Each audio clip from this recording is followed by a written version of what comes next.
제가 일단은 제가 왜 근대로의 길, 영국과 한국이라고 하는 제목을 정했는가에 대해서 잠깐 말씀을 드리겠습니다. 1970년대에 제가 대학을 다니면서 우리 시대의, 그때 그 당시의 시대적인 화두 중에 하나가 바로 근대화라고 하는 것이었습니다. 저는 한국전쟁이 끝나고 태어났고, 50년대, 60년대 굉장히 어려운 시기를 겪었고, 70년대에 대학을 다니면서, 우리나라가 근대화를 해서 조금이라도 좀 이렇게 나은 세상을 만들려면 어떤 길을 걸어야 될 것인가, 라는 것을 대학 다니면서 상당히 진지하게 고민을 했습니다. 그때의 제 생각으로는 이제 서양의 어떤 성공적인 근대화의 길, 이걸 한번 공부를 해보자. 아마 그게 제가 서양사를 공부를 하게 된 주된 원인인 것 같은데요. 근데 그 당시의 분위기는 많은 사람들이 이 근대화를 이렇게 모범적으로 걸어간 그런 나라보다는 오히려 어떤 비극적인 결말을 갖게 된 나라들, 예를 들어서 독일이라든가 러시아 이런 데 상당히 많은 관심을 가졌어요. 그래서 저희 또래의 많은 이 대학생들이나 지식인들이 독일과 러시아 이런 얘기를 많이 하면서 오히려 영국에 대한 얘기는 하지를 않았습니다. 그래서 제가 생각할 때는 근대화의 가장 정도를 겪었다고 할 수 있는 그런 영국을 왜 공부를 안 하고 왜 일탈적인 나라들을 관심을 갖는가. 나는 한번 영국사를 공부를 해보자. 이런 생각을 하게 됐습니다. 그래서 영국사를 공부를 했고, 그러면서 이제 우리 한국의 나아갈 길이라고 그럴까? 근대화에서 우리가 따라야 할 길이 뭔가, 이걸 이제 찾으려고 끊임없이 이제 생각을 했었습니다.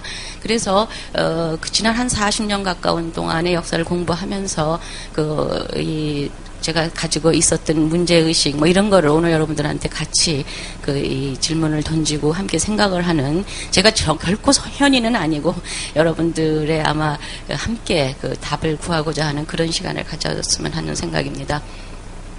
일단 그래서 이 근대화의 전범 영국이라고 하는 나라의 어떤 성공적인 이 근대화의 길에서 우리가 뭘 배울 수 있는가를 먼저 좀 짚어보고, 그 다음에 이제 우리의 근대는 그럼 어떤 식으로 전개가 됐는가, 그 다음에 우리가 그러면 앞으로 해야 될 일은 뭔가, 이거에 대해서 잠깐 간단하게 생각을 해보는 시간을 갖겠습니다. 처음에 말씀을 드릴 거는, 제가 영국사는 전공을 했지만 사실 한국사는 전공자가 아닙니다. 그냥 관심이 있기 때문에 이것저것 공부를 좀 했고, 그러다 보니까 책도 쓰고 이렇게 했지만, 제가 전공자는 아니기 때문에 제가 깊숙한 말씀을 드릴 수는 없다는 점을 미리 양해를 구합니다. 자,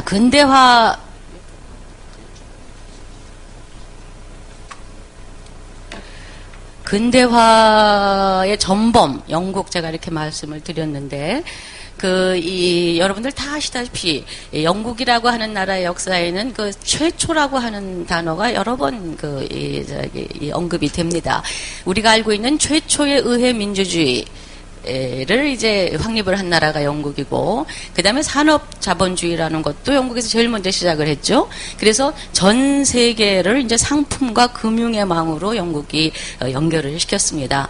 그래서 우리나라에도 요새 많이 인기를 얻고 있는 이 닐 퍼거슨이라고 하는 사람이 이제 제국이라고 하는 유명한 책에서 무슨 단어를 쓰느냐면 앵글로발라이제이션이라고 하는 말을 썼어요.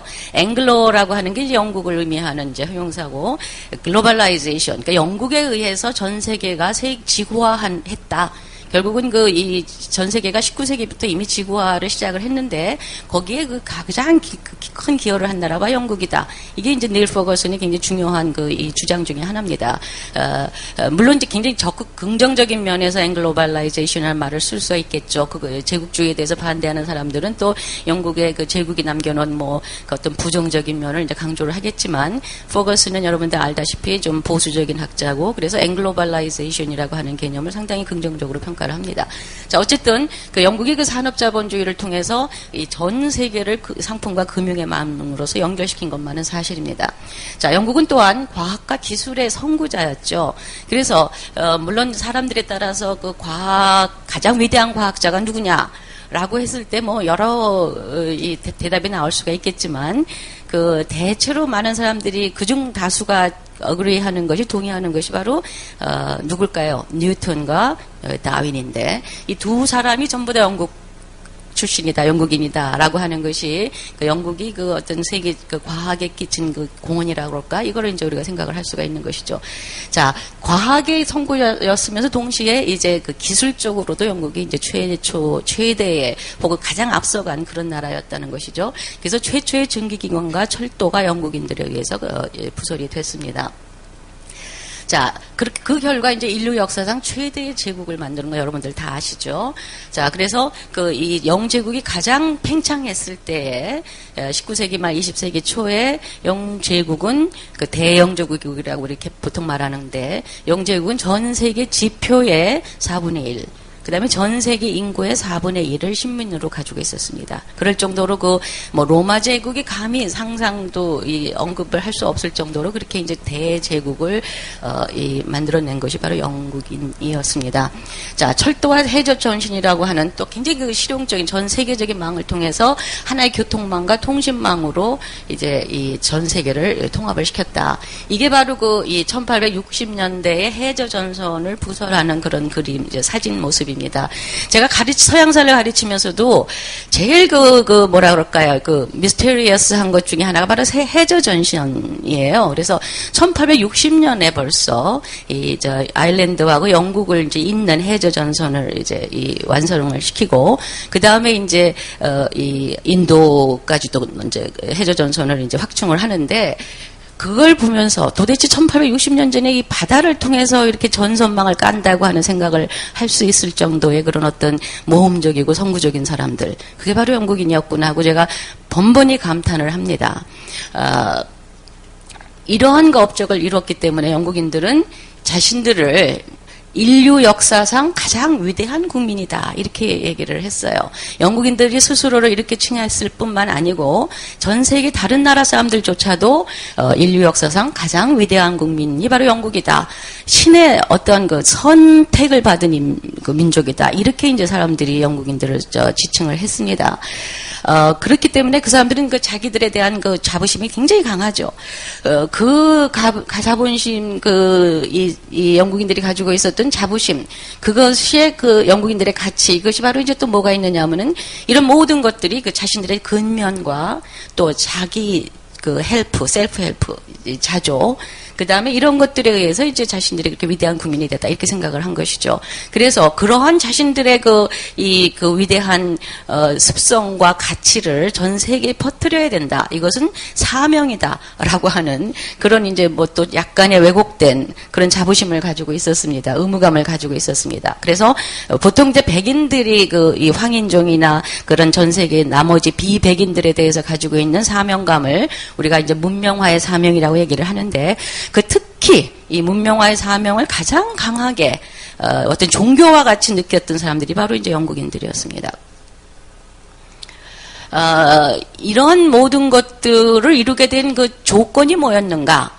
이제 이것이 이제 사실은 중요하죠. 영국이 이렇게 위대한 어떤 업적을 이뤘다. 이건 모든 사람들이 동의를 하는데, 과연 그것의 배경이 되는 것이 뭔가, 무슨 힘이 있어서 이렇게 영국이 위대하게 됐는가라고 했을 때에 이제 여러 가지 조건들이 있습니다. 그런데 이제 가장 제가 영국의 경험을 가장 잘 요약을 했다고 생각을 하는 게, 이 데이비드 랜디스라고 하는 경제사학자가 있습니다. 이 사람이 얼마 전에 쓴 이 부국과 빈국이라고 하는 이제 그런 책이 있는데 우리말로도 번역이 됐습니다. 그 책에서 이제 랜디스가 위대한 나라가 되기 위한 몇 가지 조건을 이제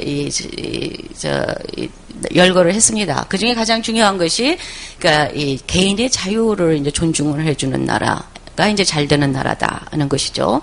그 중에서도 특히 개인의 자유를 존중하면서도 특히 제일 강조했던 것이 이제 사유재산권을 가지고 처음부터 이제 인정을 해주고 확립이 된 나라. 이 나라가 이제 부국이 되고 강대한 나라가 된다는 것입니다. 저축과 투자를 장려하고 소비를 이제 될 수 있으면 억제하고 저축과 투자를 장려한다. 폭정과 부패로부터 이제 보호를 받는 나라, 개인이. 그다음에 계약을 자유롭게 할 수 있는 나라. 또 안정적이고 정직하고 온건하고 효율적이고 탐욕스럽지 않은 정보 이런 것 조건들이 있을 때 그 나라는 부국이 되고 나아가서는 강대국이 된다라고 하는 것이 이제 데이비드 랜디스라고 하는 경제사학자의 이 정의고 저는 이 상당히 많은 부분에 동의를 하고 이것이 전부 다 이 다른 나라보다 앞서서 나타나는 곳이 바로 영국이다. 저는 그렇게 생각을 하고 랜디스도 이제 동의를 하는 것입니다. 특히 정직하고 온건하고 안정적이고 효율적이고 폭력적이지 않고 탐욕스럽지 않은 정부라고 하는 거는 이제 그 영국이 굉장히 자랑하는 것이죠. 그래서 그 16세기, 17세기부터 벌써 영국 사람들은 대단히 그 자신들의 정부와 그 정치 체제에 대해서 자부심을 가지고 있었어요. 그래서 그 당시의 사람들도 17세기, 18세기 사람들도 어떻게까지 얘기를 했느냐 하면은 그 아름다운 예술을 위해서는 이탈리아를 방문하듯이 그 이상적인 정부를 보기 위해서는 영국에 간다. 이런 식의 얘기가 있을 정도로 당시 그 많은 유럽의 선진 국가들 중에서도 특히 영국이 가장 이 정의롭고 정직하고 효율적이고 탐욕스럽지 않다는 거는 함부로 세금을 뺏어내고 뭐 이러지 않는다는 게 이제 아마 골자겠죠. 그런 조건들을 가지고 있었다는 것이죠. 특히나 제가 오늘 강조를 하고 싶은 것은 영국은 자유를 사랑했던 나라다라는 것입니다. 영국인들 스스로가 이 자유의 나라라고 자기들 나라를 명했습니다. 자, 자유롭게 태어난 영국인이라고 하는 free born Englishman이라고 하는 말이 이미 1640년대는 여러분 다 알다시피 영국 혁명이 일어난 때예요. 그래서 이제 이 찰스 1세라고 하는 왕이 이제 이 의회에 저희 의회에서 이제 처형이 되고 혁명이라고도 하고 내전이라고도 하지만 어쨌건 그런 1640년대에 벌써 자유롭게 태어난 영국인이라고 하는 개념이 만들어집니다. 그래서 이 자유라고 하는 것이 우리 영국인들이 태어날 때부터 가지고 있는 권리다. 우리의 가치다. 그리고 우리는 자유롭기 때문에 가장 위대한 국민이다. 라고 하는 정체성, 자유가 이 국민 정체성으로 인식이 되기 시작을 합니다. 이미 17세기 중엽에. 그래서 18세기쯤 되면은 이 자유라고 하는 것이 영국인들이 가장 중요하게 여기는 이 국민 정체성이 되었다는 것이죠. 어떤 국민 정체성이라고 하는 걸 만들어낼 때에 우리가 보통은 이 어떤 타고난 같은 한 언어를 같이 쓴다던가 또는 어떤 습성이 같다던가 어떤 전통을 함께 한다든가 이런 거를 주로 생각을 하는데 영국은 여러분들이 아시다시피 다민족 국가입니다. 그렇죠? 이 영국인들의 피를 이렇게 분석을 해보면은 켈트인부터 시작을 해서 그 다음에 어떤 피들이 들어있는가요? 앵글로색슨족들의 피가 들어가 있고, 그 다음에 저기 8세기 이때에 바이킹족들이 내려오죠. 자, 그 다음에 이제 11세기가 되면은 이제 노르만 왕의 정복이라고 해요. 노르만의 피가 들어옵니다. 그것도 뭐 바이킹의 이제 일부지만. 이런 식으로 해서 엄청나게 많은 이 피가 섞인 그런 혼혈 민족이죠. 다민족 국가인데, 그리고 나라 자체도 잉글랜드와 스코틀랜드와 웨일즈가 섞여 있는 아일랜드하고, 이런 식의 다인종, 다민족 국가인데, 자기들 스스로를 이렇게 하나로 뭉쳐주는 어떤 국민 정체성이 있다. 근데 그것은 바로 자유다라고 이제 생각을 했다는 것입니다. 그래서 18세기가 되면은 이런 이제 브리타니아로 지배하라, 룰 브리타니아라고 하는 이 노래가 만들어져요. 이게 이제 뮤지컬 같은 것인데, 그래서 이제 이 무대에서 연극을 하면서 부르는 이제 노래로 처음 시작을 했습니다. 1740년대에. 근데 이게 지금 이를테면 어떤 국가같이 이제 돼 있어요. 그래서 God Save the Queen이라고 하는 이제 영국 국가가 분명히 있는데도 불구하고 어떤 세속적인 의미에서의 사람들이 더 국가로 생각을 하는 노래가 바로 이 룰 브리타니아라고 하는 노래입니다. 요즘도 여름이 되면 이제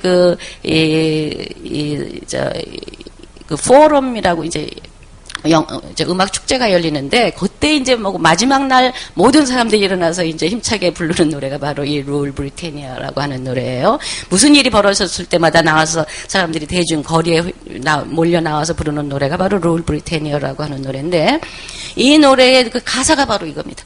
영국인들은 절대로 노예가 되지 않으리. Britons never shall be slaves. 자유가 그만큼 중요했다. 자유라고 하는 것이 영국 국민들의 아주 그냥 골수에 파묻힌 가치가 됐다는 것이죠.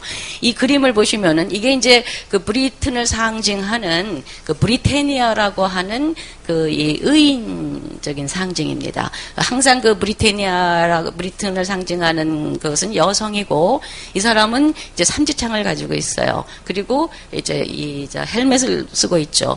그 어떤 여신이 그런 모습을 하고 있습니까? 우리 보통 아테네죠. 그 아테네의 어떤 이 영국화한 모습, 이것이 바로 이제 브리테니아인데, 이 모습이 항상 룰 브리테니아 rules the way Britons never shall be slaves 라고 하는 것이 영국인들이 가장 즐겨하는 노래의 구절이고 그것이 자신들의 국민성에 아주 확고하게 붙어있는 이제 정립되어 있는 그런 가치라는 것입니다.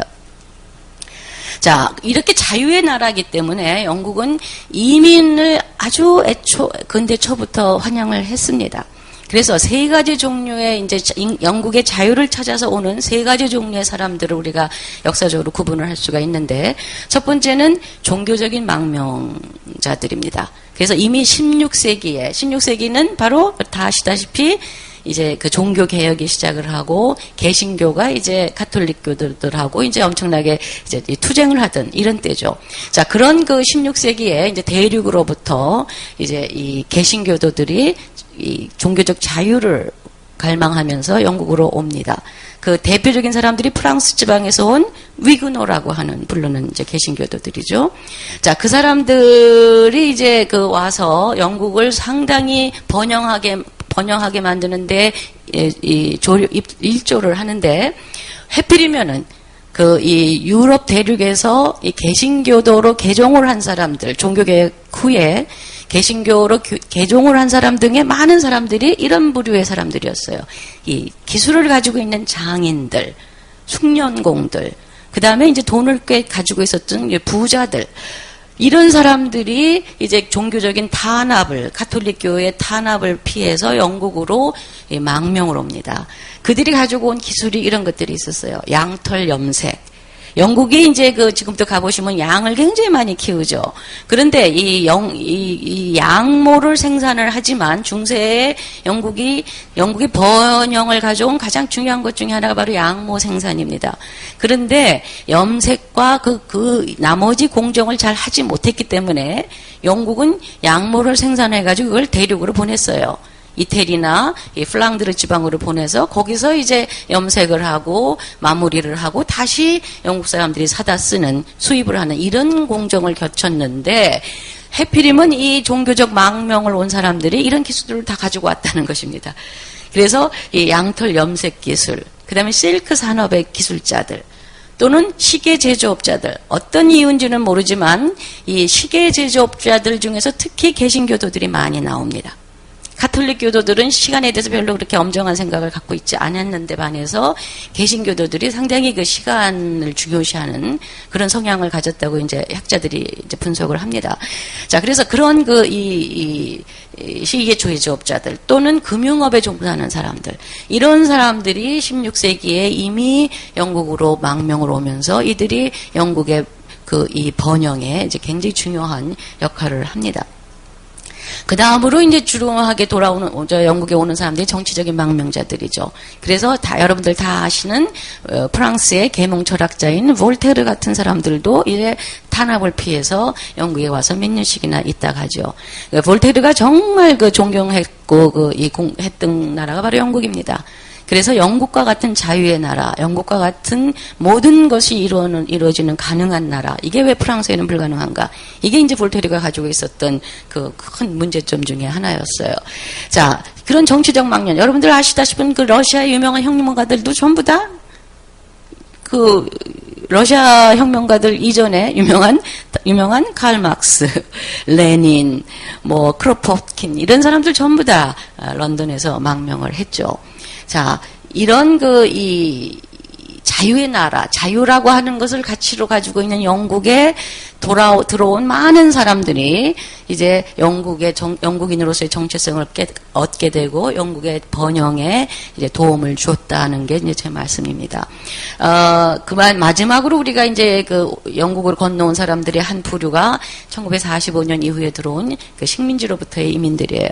이 사람들이 사실은 이제 그 가장 그 불행한, 이를테면 이때까지만 해도 19세기 말 20세기 전반기까지만 해도 영국인들이 굉장히 그 외부로부터 오는 이민자들을 환영을 했고 따뜻하게 맞아들였고 그들이 영국 사회에 바로 이제 이 정착을 하고 이렇게 했는데 불행히도 45년 이후에 제국의 곳곳으로부터 이전 식민지로부터 오는 이민들은 그런 대접을 받지 못했다라고 하는 것이 이제 영국 사회의 그 불행 중에 하나죠. 그래서 이 이민의 역사는 그렇게 이 성공적인 역사라고는 말할 수가 없습니다. 그럼에도 불구하고, 다음 장에서 보겠지만, 현재 유럽에서 인종 간 결혼율이 가장 높은 나라가 바로 영국입니다. 여전히 그러니까 이민들이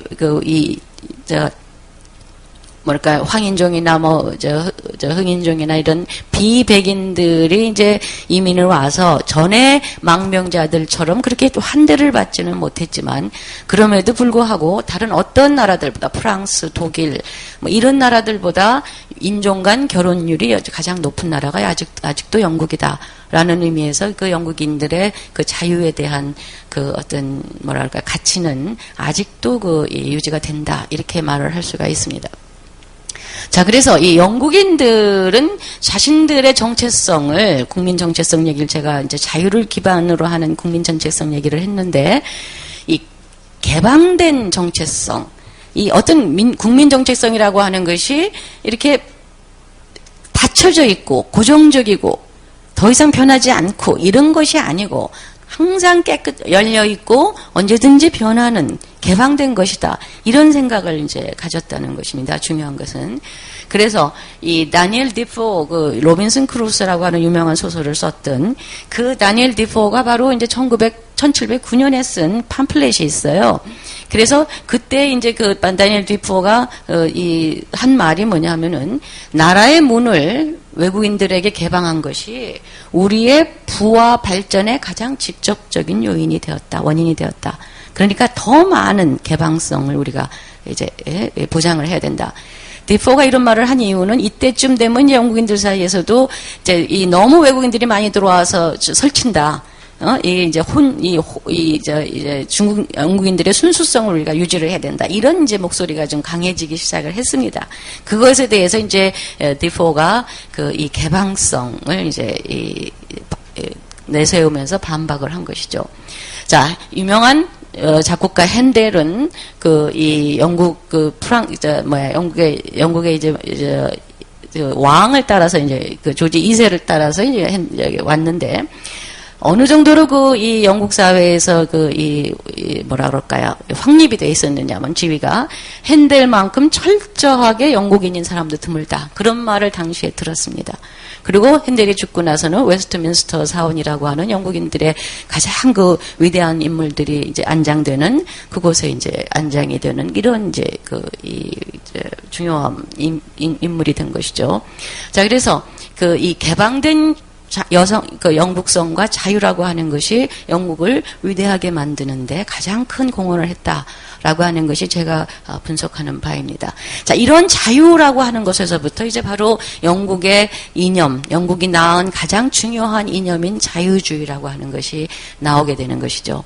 자유주의라고 하는 것에 여러 가지 물론 면모가 있겠지만 자유주의 이념에서 가장 중요한 것은 자유라고 하는 것이고, 그래서 그 자유주의가 영국에서는 이미 17세기, 18세기 로크가 아마 자유주의의 그 기반을 이제 확립했던 사람이라고 얘기를 할 수가 있겠죠. 그 로크의 이 저술이 1680년대 90년대부터 나오니까 이제 자유주의가 이제 확립이 되기 시작을 한 게 1680년대 90년대 영국이라고 이렇게 이제 말을 할 수가 있습니다. 자, 그래서 그 자유주의라고 하는 것이 이 영국의 테두리를 벗어나서 전 세계의 그 어떤 부르주아지와 이 성장하는 사람들, 신분 상승을 하는 사람들의 중요한 이데올로기가 된 것이 이제 18세기, 19세기를 거쳐서 20세기 전반까지입니다. 자, 그래서 그 자유주의 여러분들 다 뭐 아시는 건지만 간단하게 이제 얘기를 한다면은 개인의 자유를 굉장히 강조한다는 것이죠. 그 개인이 자신의 자유에 관한 한 나한테 관한 한 나의 모든 것을 내 마음대로 할 수 있는 자유를 갖는다. 단 타인의 자유에 상관이 되는 한에 있어서는 그거는 이 타인을 이제 고려를 해야 되고 공공선이라고 하는 거를 고려를 해야 된다. 이것이 이제 자유주의의 골자인데 어쨌건 그 개인의 자유, 개인의 존엄성 이걸 이제 굉장히 강조하는 자유주의가 영국에서 확립을 했다는 것입니다. 그 중에서도 가장 중요한 것이 자유주의가 처음 시작했을 때 그 배경은 바로 이제 이 왕과 이 귀족층의 부당한 권력 행사로부터의 자유를 의미한 것이었죠. 그렇기 때문에 이제 권력의 부당한 침해로부터 자유를 주장을 한 것이고 개인들의 자유로운 계약, 재산권, 아까 제가 말씀드렸던 이 데이비드 랜드스가 영국 위대한 나라, 부국과 강대한 나라가 되기 위해서 필요한 조건들, 이것이 바로 이제 자유주의가 생각하는 그런 이제 중요한 가치하고 이제 일치한다고 볼 수가 있겠습니다. 자, 중요한 거는 이 사람들이 결국은 19세기를 통해서 그런 이 자유주의 이념을 통해서 얻으려고 했던 것, 성취하려고 했던 것이 바로 뭐냐?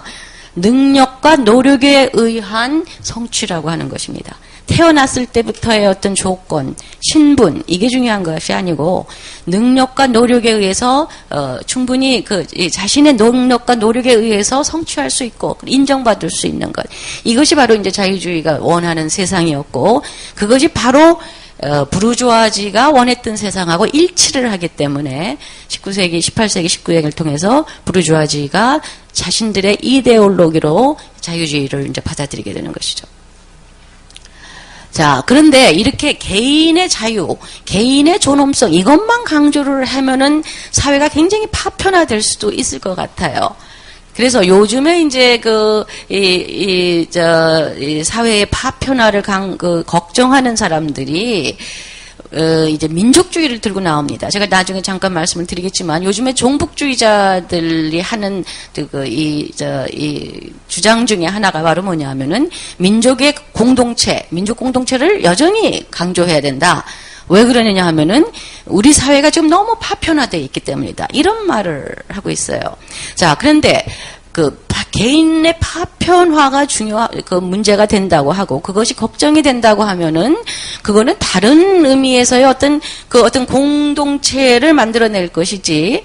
그러니까 무조건 같은 민족이라고 우리 민족끼리 하면서 이 북한하고의 통일 이거를 절대 지상으로 이제 이 주장을 한다든가 하는 건 제 생각에는 옳은 정법이 아니라고 생각을 합니다. 자유주의를 보완하기 위해서 서양의 많은 나라들이 가지고 있었던 것이 이제 공화주의라고 하는 것이죠. 공화주의라고 하는 그 개념의 시작은 바로 키케로로부터 나옵니다. 키케로가 공화국이라고 하는 공화정이라고 하는 말을 처음으로 썼는데 키케로가 이 말을 썼을 때가 BC 40년경 그때가 어느 때냐 하면은 카이사르가 이제 자신의 로마 공화국을 타락시키면서 모든 권력을 자기한테 이제 집중시키려고 하는 그런 때였죠. 이때에 키케로가 이 카이사르의 그러한 이 권력 집중을 이제 반박하면서 공화국이라는 것은 공공의 것이다. 이렇게 얘기를 하면서 우리한테 공화정이라고 하는 단어를 이제 선물을 해줬습니다. 그 내용은 뭐냐? 다 아시지만 여러분들 시민적인 우애, 공유된 이해, 정치적인 사안에 같이 함께 참여하는 것. 그래서 뭔가 이 합의된 어떤 이 공동체의 선을 찾아내는 것, 목표를 찾아내는 것. 이것이 이제 바로 공화정의 뜻이죠. 나라의 정체 자체가 공화국이라는 게 중요한 것이 아니고 내용상으로 봤을 때 시민들이 서로 우애를 느끼고 함께 공유하는 이해를 갖게 되고 가치를 갖게 되고 함께 토의하고 어떤 이 목표를 함께 설정해 나간다. 이것이 바로 이제 공화정의 내용이 되겠죠. 자, 이러한 공화주의라고 하는 것이 영국의 경우에도 자유주의하고 항상 함께 양립을 했다는 것입니다. 자유주의가 생각하는 어떤 개인의 존엄성과 자유, 이것도 중요하지만 그것과 함께 공공선이 어떻게, 공공체가 어떻게 유지되는가에 대한 끊임없는 이 고민과 그런 문제의식이 영국인들한테는 있었다는 것입니다. 그래서 영국은 비록 입헌군주국, 분명히 지금도 입헌군주국이고 19세기에도 군주국이었어요. 그럼에도 불구하고 사람들이 공화주의라고 하는 것에 대해서 항상 논의를 했고 함께 뭔가 어떤 목표와 가치를 함께 설정하기 위한 그런 노력을 함께 해나갔다는 것입니다. 자, 공화주의의 필수 요건부터 너무 다 아시는 얘기지만 제가 이게 이제 대중 강연이기 때문에 이렇게 쉬운 내용을 다시 한번 그냥 여러분들하고 짚어나가는 그런 과정을 지금 밟고 있습니다. 자, 공화주의 필수 요소라고 하는 건 이제 법치가 중요하다. 모든 사람들이 함께 이 존중하는 어떤 질서가 있어야 된다. 이건 뭐 당연한 것이죠. 그래서 존 로크, 자유주의를 확립했다고 하는 정치 철학자인 존 로크가 법치가 없는 곳에서는 아무도 자유로울 수 없다. 이렇게 얘기를 했어요. 자유주의와 공화주의의 가장 기본이 바로 이제 법치입니다. 자, 공공선이 무엇인가에 대해서 토론과 합의를 하는 과정이 절대로 필요합니다. 앞에서 이 플라톤의 철인왕과 같은 그런 과정을 겪는 것이 아니고 공화주의와 자유주의 하에서는 공공선이 무엇인가에 대해서 함께 토론하고 합의하는 과정이 필요하다는 것이죠. 그래서 자유주의의 가장 위대한 철학자라고 할 수 있는 존 스튜어트 밀이 이런 말을 했습니다. 인간과 짐승의 차이는 합리적 토론에 의해서 가장 바람직한 결론에 도달할 수 있는 능력에 있다. 인간은 이런 능력을 가지고 있는 것이고 짐승들은 가지고 있지 못하다. 인간이야말로 이 토론과 합리적 토론에 의해서 결론에 도달할 수 있어야 된다. 이것이 이제 존 스튜어트 밀의 의견이었어요. 자, 그래서 이 존 스튜어트 밀은 이 문명의 단계를 어떤 식으로 생각을 했느냐 하면은 가장 문명화된 나라, 문명화되지 못한 나라, 이걸 어떻게 구분을 했느냐? 바로 이걸 가지고 했습니다. 합리적인 토론에 의해서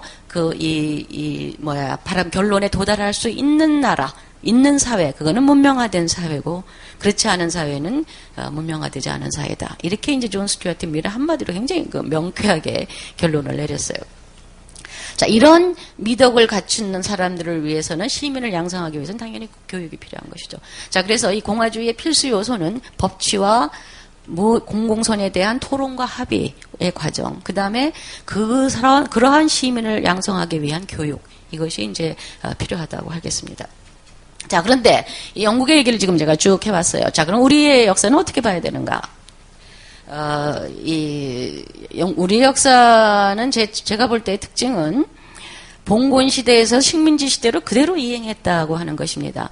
그럼으로써 지금 제가 영국을 위대하게 만들었던 그 중요한 자유주의와 공화주의의 기간, 이 300년 가까운 기간 동안 발전해왔던 자유주의적인 그런 사상, 자유주의적인 개인, 이런 인간을 우리는 만들어내지를 못했다. 이게 저는 우리 역사에서 가장 중요한 결함이라고 저는 생각을 합니다. 자유주의 시대가 없었습니다. 따라서 개인의 자유라고 하는 개념을 우리는 아직 모르고 있습니다. 민족의 자유가 대신 있었어요. 식민지가 되는 바람에 민족의 자유라는 건 굉장히 중요해졌습니다. 그러는 바람에 개인의 자유는 민족의 자유에 함몰돼 버렸어요. 자, 그러다 그 결과 어떻게 됐느냐? 제가 판단할 때는 지금부터 말씀드리는 게 여러분들 중에서 몇몇 분들한테는 상당히 좀 듣기 어색한, 듣기 싫은 이런 목소리가 될 수도 있는데, 제가 오래전부터 이 강조하는 게 바로 우리 사회는 과잉 민족주의 사회다라고 하는 것입니다. 자, 개인의 자유와 민족의 자유가 함께 나가면 그건 굉장히 좋은 이상적인 과정인데 우리의 경우에는 개인의 자유에 대한 중요성을 우리가 인식하기도 전에 식민지로 전락해버렸고 그럼으로써 개인의 자유가 이 민족의 자유에 함몰돼 보이고 그 결과 민족주의가 과잉되었다. 이게 제가 내리는 판단입니다. 자, 또 하나 제가 볼 때 우리 지금 현대사 우리 사회의 큰 문제점 중에 하나가 이 자유주의를 통해서 민주주의로 나아가는 이런 과정을 겪지 않고 곧바로 이 민주주의 체제를 받아들였기 때문에 권리만 주장을 하고 의무는 망각을 하는 이런 이제 이 민주주의 체제가 되지 않았는가라는 것이 제가 생각하는 이제 우리 사회의 그 진단입니다. 자유주의라고 하는 것은 바로 조금 전에도 설명을 하다 좀 빠뜨렸는 수도 있겠지만 자유주의에서 개인의 존엄성과 자유를 강조하는 이유가 뭐냐 하면은 그 개인은 독립적인 개인이어야만 합니다. 자신의 이성적인 판단과 뭐라 그럴까요? 논리에 의해서 행동을 결정하고 그 결정을 또 현실화하고 그것에 대해서 그 자신의 행동에 대해서 책임을 질 수 있는 사람 그게 바로 자유주의가 생각하는 그런 올바른 시민의 모습입니다. 그러한 사람이 있을 때에 자유주의가 번성을 하게 되고 근데 자유주의를 역사의 한 단계로 이제 생각을 하는 사람들은 이것을 자유주의는 그러니까 그 지식을 갖고 재산을 가진 사람들이 자기들끼리만 노는 이 배타적인 클럽이었어. 그 사람들이 가지고 배타적인 클럽에서 그냥 즐겨했던 가지고 있었던 이념일 뿐이야. 이렇게 이제 잘못 생각을 하는데 자유주의가 비록 지금 말씀드린 것과 같은 그런 이 자신의 행동과 사고에 책임을 지을 수 있는 독립적인 인간을 기본으로 했지만 그것이 이렇게 클로즈드 클럽은 아니었다는 것이죠. 막힌 클럽은 아니었다는 것입니다. 이 자유주의가 원한 세상은 뭐냐? 특히 이제 존 스튜어트 밀 같은 사람이 그런 세상을 원했는데요. 이런 그 자신의 행동과 이 이성적인 사고에 책임질 수 있는 사람들이 점점 많아지는 세상. 그래서 결국은 온 공동체의 모든 사람들이 그 한 클럽에 다 속하게 되는 세상. 이게 결국은 좀 자유주의자들이 원하던 세상이에요. 그런데 그러한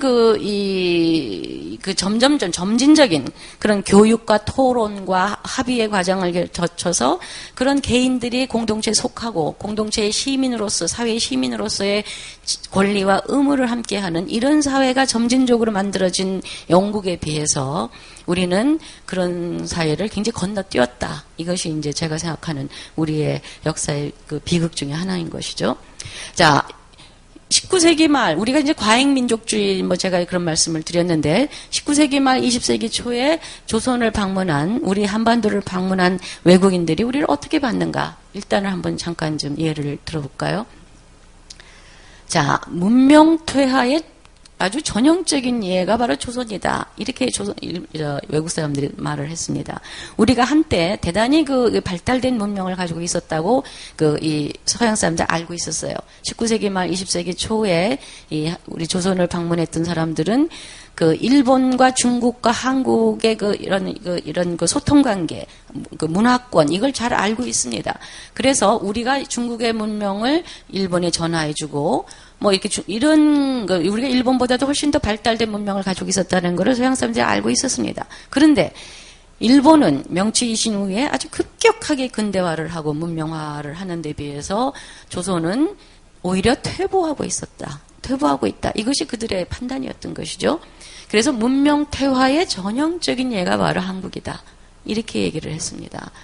생명력이 부재하고 있었다. 우리는 이제 고요한 아침의 나라 이러면 굉장히 우리를 찬양하는 아주 좋은 의미의 긍정적인 평가라고 생각을 하는데 고요한 아침의 나라라고 했을 때 서양인들이 말하는 것의 원래 뜻은 뭐냐면은 정체되어 있다는 것이에요.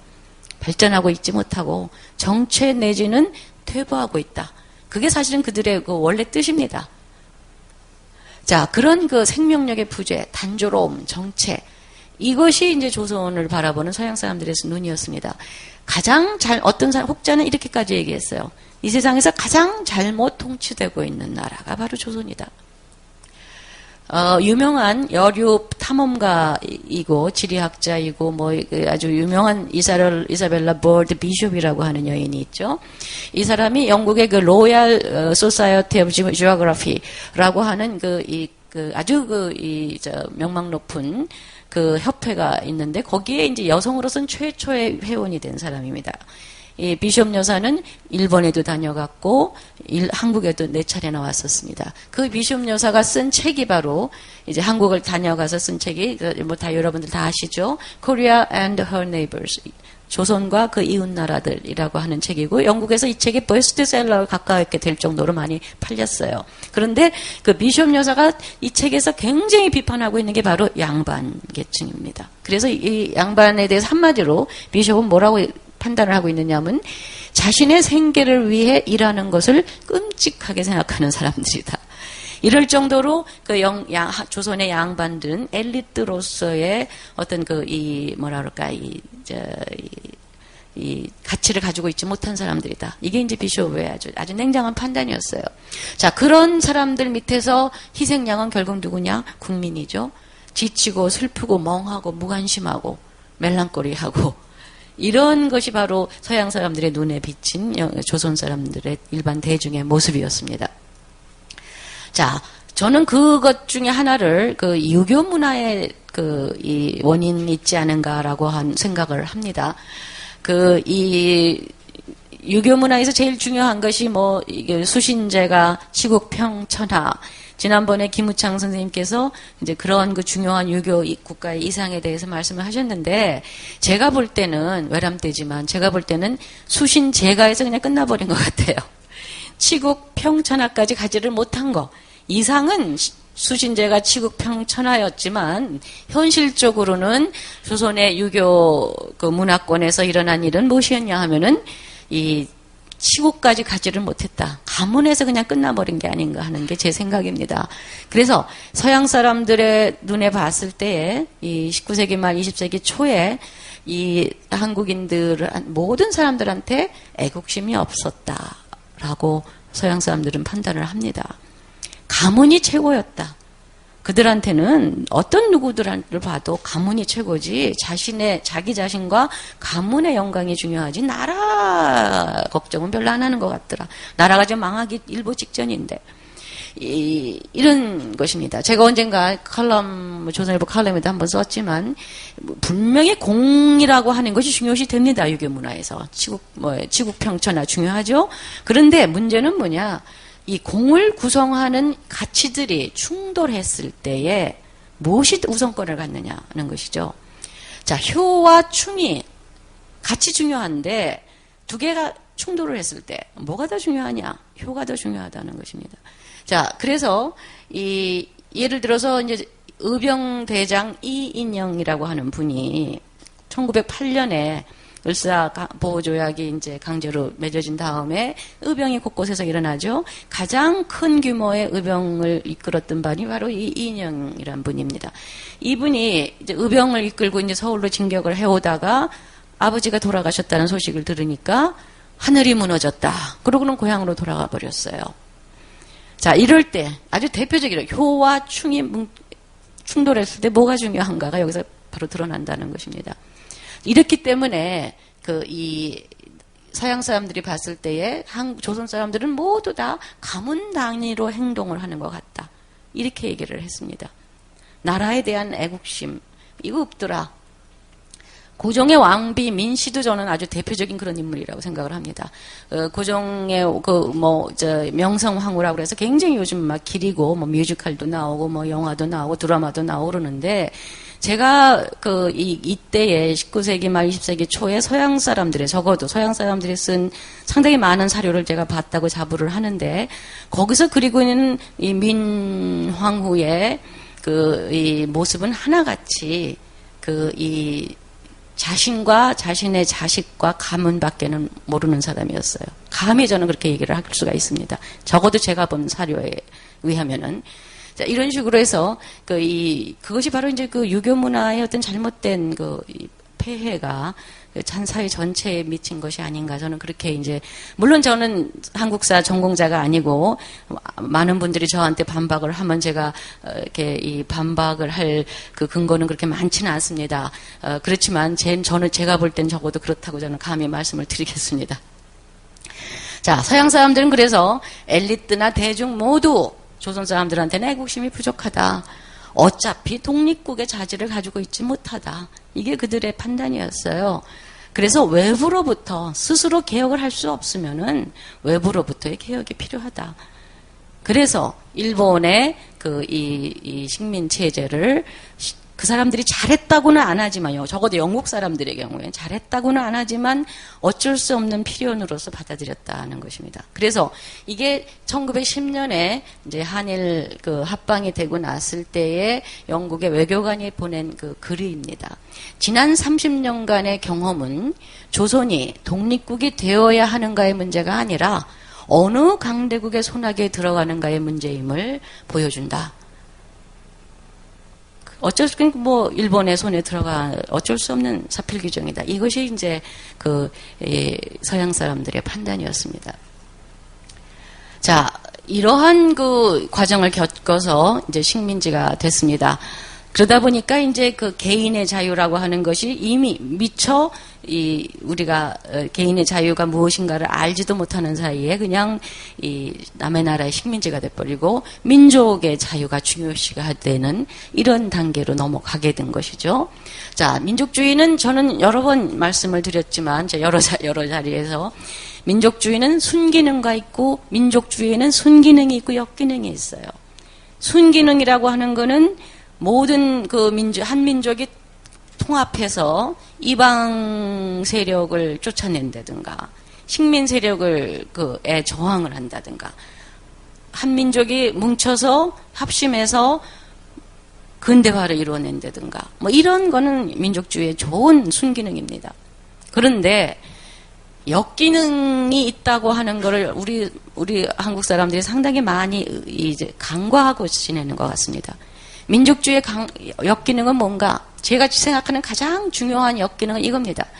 민족이 지고의 가치로 사회를 압도하게 되면은 개인의 역량과 창의성을 방해하게 된다는 것이죠. 영국이 가장 성공했을 때의 300년 동안의 기간의 자유주의, 영국 사회를 장악했던 그 이념, 그것의 이제 자유, 개인의 자유, 개인의 존엄성, 개인의 창의성, 이거를 기반으로 해서 영국이 이렇게 성공을 했는데, 우리의 경우와 같이 민족이 지고의 가치가 돼버리면은 그런 개인의 종료성, 가치, 창의성, 이것이 압살돼 버리고 만다는 것입니다. 우리 불행의 책임을 남에게 떠넘기는 태도, 이것도 이제 민족주의의 큰 저것 중에 하나예요. 그래서 우리는 굉장히 또 순수하고 능력이 있고 어쩌고저쩌고 한데 일본이라고 하는 사악한 이웃을 만나서 우리 역사가 이렇게 왜곡됐다. 이게 이제 우리 얼마 전까지도 우리 한일 관계를 바라보는 이 시각이었습니다. 물론 일본 사악합니다. 제국주의 잘못된 것이죠. 그렇지만 모든 책임을 일본에 떠맡기고 나니까 우리 책임은 없었어요. 이런 식의 역사를 우리식으로 왜곡되게 이제 해석을 하는 것이 바로 민족주의 역기능 중에 하나라는 것입니다. 자, 마찬가지 얘기죠. 자, 종북주의 같은 거 제가 조금 전에 말씀드렸지만 우리 민족이니까 모든 허물을 받아들여줘야 된다. 이거 북한의 인권에 대해서도 말하지 말아야 된다. 우리 민족이니까. 이거가 이제 대표적인 민족주의 역기능의 하나라고 저는 생각을 합니다. 자, 민족주의는 개인의 자유성을 말살하는 구실이 되지 말아야 된다고 저는 확신을 합니다.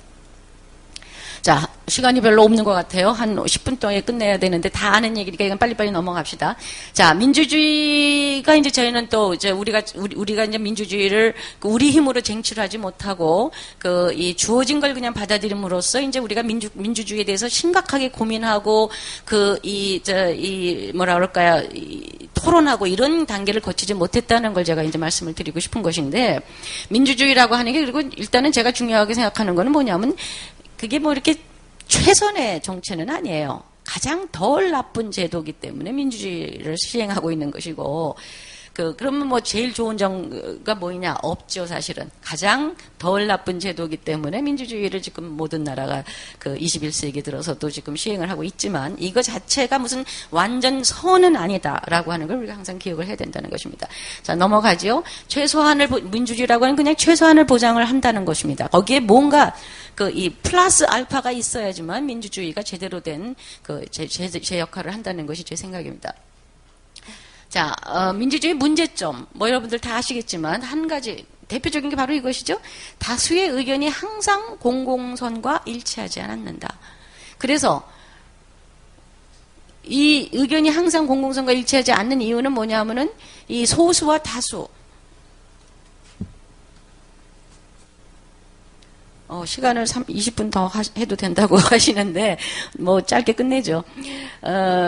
다수의 의견이 항상 공공선과 일치하지 않는 이유는 뭐냐?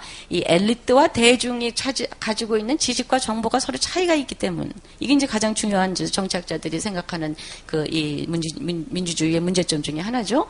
그 다음에 이제 집단이기주의 같은 것이 이제 대표적인 요인입니다. 자, 그래서 다수의 의견이 항상 공공선과 일치하지 않은 경우에 어떻게 할 것인가? 자, 다수의 의견이지만 공공선에 어긋날 때는 우리 어떤 선택을 해야 되는가? 이것이 아마 가장 중요한 우리 민주주의를 지금 시행하고 있는 모든 사회에서 가장 중요한 이 문제점이라고 생각을 합니다. 여러분들은 어떻게 생각하세요? 이런 경우에 어떤 선택을 해야 됩니까?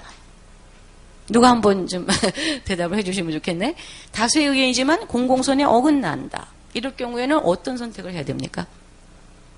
이런 식으로 이제 민주주의는 이 완벽한 제도가 아니라는 거, 이건 이제 여러분들이 다 아시는 것이고, 제가 생각할 때는 민주주의와 공화주의가 결합이 돼야지만 진정한 의미의 우리 헌법 제1조 1항이 얘기하는 것과 같은 대한민국은 민주공화국이다가 제대로 실현이 된다고 저는 생각을 합니다.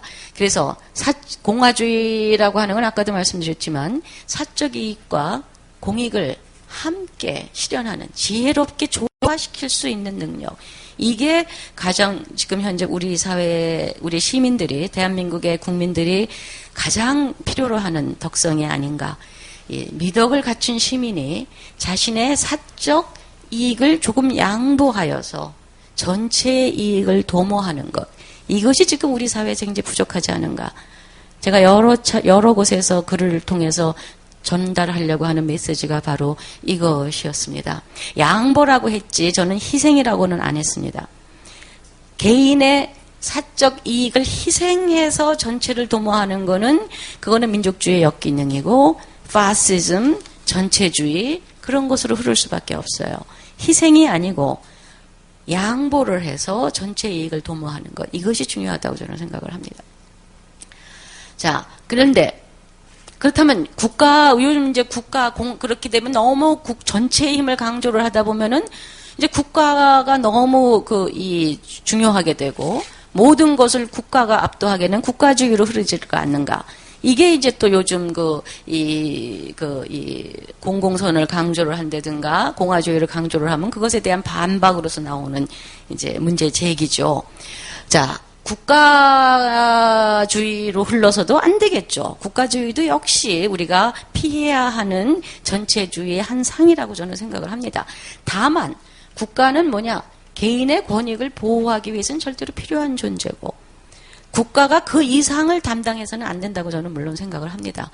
결국은 국가가 존재하는 이유도 개인이 행복하기 위해서인 것이죠. 그런 의미에서의 자유주의는 저는 요즘도 유효하다고 생각을 해요. 그래서 요즘 다시 자유주의로 돌아가자라고 하는 이제 이 운동들이 상당히 많이 퍼지고 있는데, 그것이 반드시 경제적으로 뭐 시장의 자유, 시장 경제, 국가의 힘을 축소시키고 시장한테 경제적인 어떤 활동력을 돌려주자, 이것만이 아니고, 제가 볼 때는 존 록크가 얘기를 했던 것과 같은 사회 계약설과 같은, 아주 기본적으로 얘기를 한다면은 사회가 존재하는 것은 뭐냐? 결국 개인들이 스스로 행복해지기 위해서인 것이죠. 모든 것의 기본에는 개인의 행복과 안전이 있다는 것이죠. 개인의 행복과 안전이 우선적이고 그것을 지키기 위해서 국가가 있는 것이지 국가가 앞서서 있는 건 아니다. 민족이 앞서서 있는 건 아니다. 이걸 항상 우리가 기억을 해야 됩니다. 그런데 그러다 보니까 개인들이 너무 이기주의적이고 파편화된 개인이 되지 않는가? 이게 이제 문제점이 되는 것이고 그러다 보니까 그것을 우리가 해결하는 방법으로서 공화주의라고 하는 걸 제가 다시 한번 여러분들한테 제시하는 것이죠. 공화주의라고 하는 것은 그런 그 공동체의 선을 이제 이 개인의 이익과 조화롭게 유지하려고 하는, 양립시키려고 하는 그런 이념이 돼야 된다. 이것이 이제 제가 개인을 강조하면서도 공화주의를 강조하는 이유입니다. 절대로 국가주의로 나가서는 안 된다라고 하는 것이죠. 그렇지만 국가 공동체가 무너지면 개인의 행복도 보장되지 않기 때문에 국가를 유지를 해야 되고 국가라고 하는 공공선을 우리가 존중해야 되고 그것을 위해서 우리의 사적 이익을 양보해야 된다라는 것이죠. 자, 그러니까 따라서 제가 생각할 때에 가장 바람직한 상황은 뭐냐? 모든 사람들의 힘을 똑같이 해방시켜서 공공선에 기여하도록 만드는 것. 이런 사회를 만들어내는 것이 중요하다고 생각합니다. 자, 그런데 뭐를 그럼 지켜낼 것인가? 모든 사람들이 공화주의라고 하는 건 아까 합의된 절차와 합의된 가치를 가지고 있는 그런 공화주의가 필요하다고 제가 말씀드렸는데 지켜내야 할 가치가 무엇인가에 대해서 사회 구성원들 간의 합의가 필요하다는 것입니다. 지금 우리 사회는 굉장히 분열되어 있고 지켜내야 될 가치가 무엇인가에 대해서 각자 다른 생각을 하고 있어요. 자, 그런데 제가 생각할 때에 적어도 1945년 이후의 대한민국의 가치라고 하는 것은 제가 볼 때는 자유와 번영이었습니다. 자유와 번영이 대한민국을 이루어왔던 두 가지 축이었다고 지난 60몇 년 동안을 지켜온 축이었다고 저는 생각을 합니다. 따라서 우리는 이 지켜내야 할 가치가 무엇인가에 대해서 토론을 하되 제가 생각할 때 가장 이 바람직한, 지켜내야 할 가치는 제가 볼 때는 적어도 자유와 번영이라는 것이다. 이것을 통해서 지금 우리 사회가 가지고 있는 이런 분열상을 극복을 하고, 어떤 공통된 이 이익을 갖는 공공선을 갖는 그런 공동된 합의체로서 함께 나아가야 되지 않을까. 이런 생각을 해보게 됩니다. 중요한 것은 피로 묻힌 민족 집단이 아니고, 이 가치와 비전을 함께하는 자유롭고 평등한 시민 공동체다. 그리고 그 가치를 무엇으로 결정할 것인가는 우리가 이제 토론과 합의를 통해서 이루어내야 되는 것이다. 이런 말씀을 드리고 싶습니다. 자, 이상입니다. 감사합니다. 긴 시간 강연에 감사드리고요. 이어서 Q&A 시간에 질문이 들어온 것들 몇 가지를 모아서 전달해 드리도록 하겠습니다. 우선 먼저 자유주의에 대한 질문들이 몇 가지가 나왔는데요. 하나는 월간조선의 배진영 님이 질문을 해 주셨는데 영국에서 자유라는 가치가 이제 국가 정체성이 되었다라고 자유주의에 대해서 굉장히 강조를 하셨는데 영국에서 자유라는 가치가 국가적 정체성으로 형성되게 된 배경과 이유가 있는지를 물어보셨고요. 네덜란드 마스트리히트 석사과정에 있는 김보현님은 개인의 자유라는 유럽의 개념이 한국에 올바르게 적용할 수 있는 구체적인 방안이 무엇일까요? 라고 질문을 했습니다. 자유로운 토론과 합의를 하기에 대한민국에는 너무 많은 장애물, 사회적 수직구조나 침묵이 미덕인 문화적 특징이 존재하고 있다는 생각이 듭니다. 그래서 먼저 자유주의와 자유의 가치에 대한 질문을 좀 먼저 답변해 주시면 감사하겠습니다. 자유주의가 시작된 배경은 제가 잠깐 아까 설명해드렸듯이 어떤 엘리트층의 특권에 대한 반발에서 시작을 한 것이죠. 그래서 인간은 태어날 때부터 자유롭고 자신의 이 역량을 최대한으로 발휘할 수 있는 그런 자유와 평등한 기회를 갖는다. 이게 이제 자유주의의 기본 가치인데. 그것이 이제 영국에서 제일 먼저 다시 말해서 그러니까 봉건제도와 특권층의 특권이 제일 먼저 허물어지기 시작을 했다는 얘기입니다. 영국에서 제일 먼저 시작을 했다는 것은 그래서 영국이 이제 그런 그 특권의 엘리트층과 지배층의 특권을 제일 먼저 이제 허물기 시작을 한 것이고, 그 이유 때문에 영국에서 제일 먼저 자유주의가 확립이 됐고, 그것이 이제 다른 나라, 계몽사상인이 하는 것을 통해서 이제 다른 나라로 퍼져나간 것이죠. 우리가 이제 그 계몽주의 철학, 프랑스의 백과사전파, 디드로, 이런 사람들을 굉장히 중요시 생각하는데, 실제로 자유주의, 그런 계몽사상을 다 따지고 보면 그게 다 영국에서부터 시작을 합니다. 존 로크로부터 거의 모든 것이 나왔다고 할 수가 있어요. 그런 식으로 이 특권에 대한 이제 거부와 그것을 뒤집어 엎어서 이 새로운 사회를 만들겠자 하는 열망이 영국에서부터 제일 먼저 시작을 했다. 영국에서부터 가장 먼저 근대화가 시작을 했다. 한마디로 말씀을 드리면 그렇게 말씀을 드릴 수가 있습니다. 두 번째 질문은 영국식의 그 자유주의와 자유의 중요성이 한국에 적용이 되기에는 우리 한국 사회가 너무 수직적이고, 네, 표현은 수직적인 사회 구조, 그리고 침묵이 미덕인 문화적인 특징들, 이런 것들 때문에 어려움이 있지 않을까라는 질문이었습니다. 네, 어려움이 있다고 저도 생각을 합니다. 우선 아까도 말씀드렸지만 자유가 왜 중요한가를 제가 학생들한테 자유가 참 소중한 것이야, 이렇게 얘기를 하면 학생들이 이해를 못 합니다. 왜 자유가 중요한 건지 몰라요. 정말 이 어떤 자유의 결핍으로부터 자기의 사적인 경험, 개인적인 경험을 하기 전에는 그런 자유가 왜 중요한 거를 모르는 것 같아요.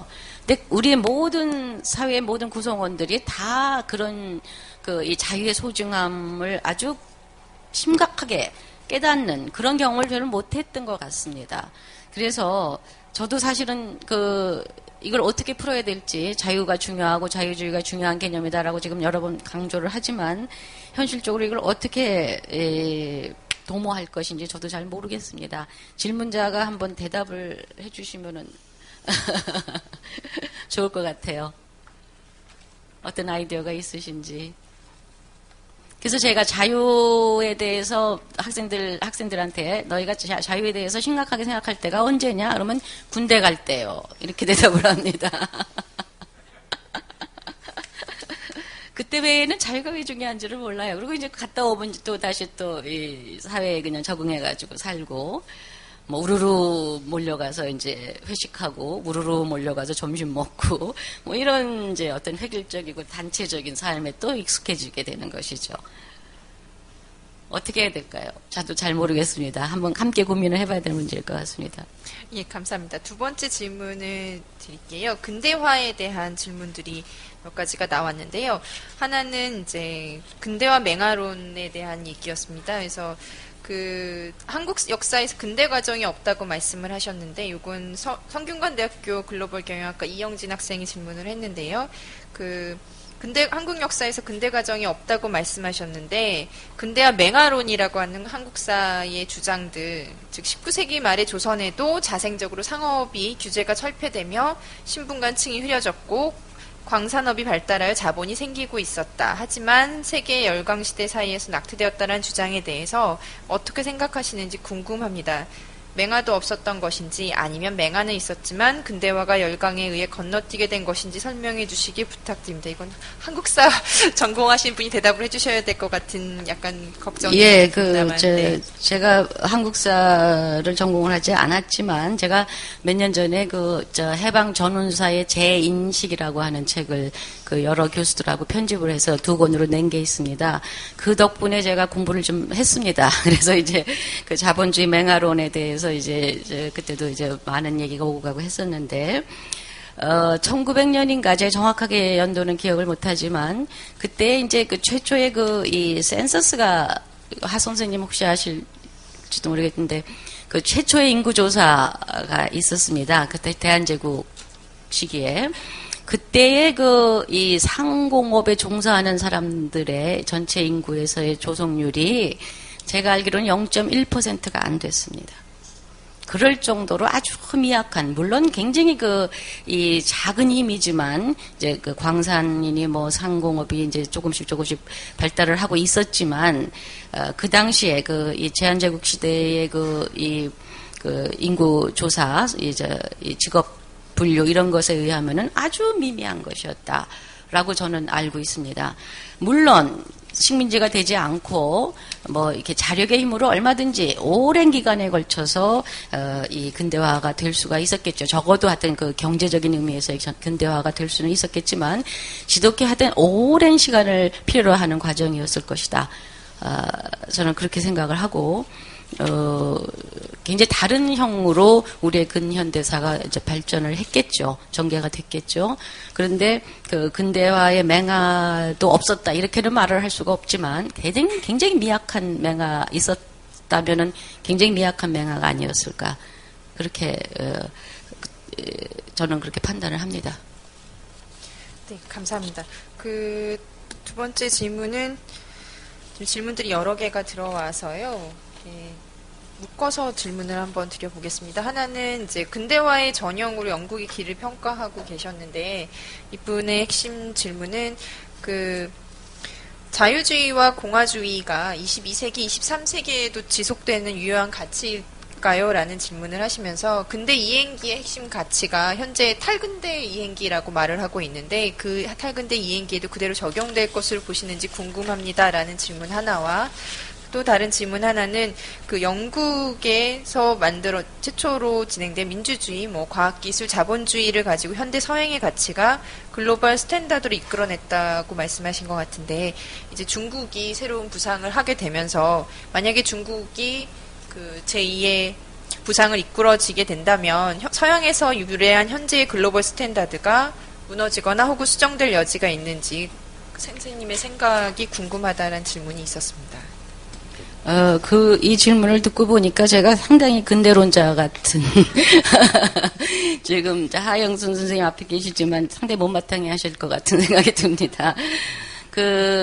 적어도 20세기까지의 근대화는 서양의 근대화였다고 저는 생각을 합니다. 그리고 그것이 어떤 절대적인 가치로서 우리한테 부각을 했었고, 지금이 탈근대 시대라고 하는 건 저도 동의를 하고, 지금 이 탈근대 시대에도 자유주의의 가치가 유지가 될 것인가,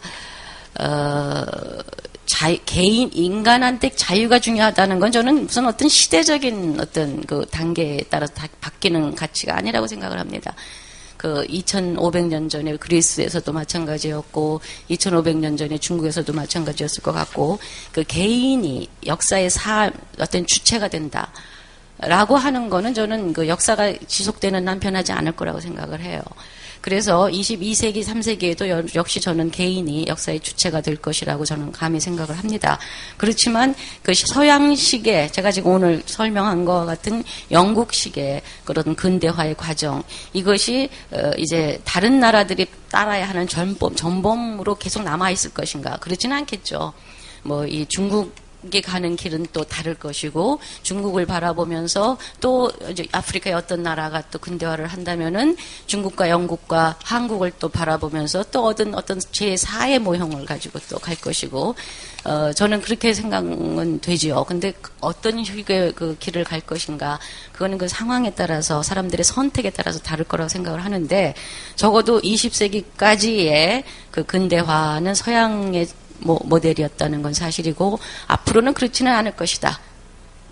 좀 더, 하 선생님 좋아하시는 좀 더 복합적인 이 모델로 갈 것이다. 거기에 저도 그렇게 생각을 합니다. 네, 감사합니다. 약간 주제를 이동을 해서요. 현재 영국에 대한 질문들을 좀 하셔서요. 그걸 질문을 좀 드리겠습니다.